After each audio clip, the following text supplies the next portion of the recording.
La la la la la la la. Napaka-challenging naman talaga para sa ating mga magulang na ang ating mga anak ay sabay-sabay nating makakasama sa isang hapunan. Pare-parehong may mga trabaho. Kaya ito yung kinabukasan na ng aming wedding anniversary mag-asawa. Simula ito noong 2016, napansin ko nung nagkaroon kami ng family picture na ang tatangkad na talaga nila. Farm date ang tawag ko dito. Ito yung month of February. Ano mang date sa February. Dahil ito ang month ng aming wedding anniversary. Hindi man natin maibalik ang panahon pero pwede pa rin tayong bumawi sa ating mga anak. Medyo ginabi na nga ang lakad namin dahil hindi naman ito matutuloy kung hindi kami kumpleto. Hinintay naming makauwi ang daddy ni Klein para makasama din namin dito sa pagkain sa labas. Ganun din ang bunso namin. Minsan kasi kailangan nilang mag-overtime sa kanilang trabaho. Hindi naman ako malakas kumain at hindi masusulit sa akin ang anli. Medyo mahinang kumain. Sa mga pinupuntahan natin, hindi naman tayo sure kung ito ba ay masarap o talagang babalik-balikan hanggat hindi natin nasusubukan. Sabi nga pala ng anak ko, ang pinakasulit namin napuntahan ay ang ideal food sa Malolos.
Bye, daddy.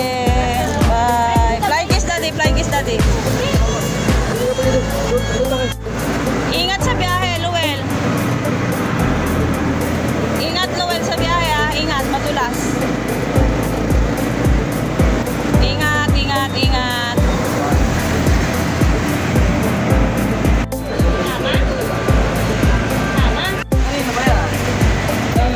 Kanino yan? Sa lolo? Ating tumutur ko to. Tricycle to sa'yo. Tricycle ka na pala na. Kahit pa nga si Lexi.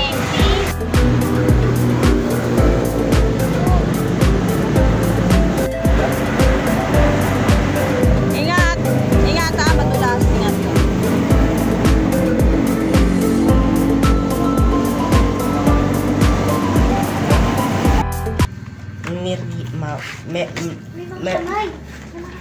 Klein, oh. Pili na, Klein.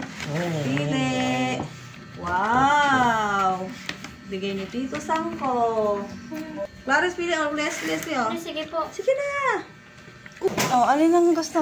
Ayun ang gusto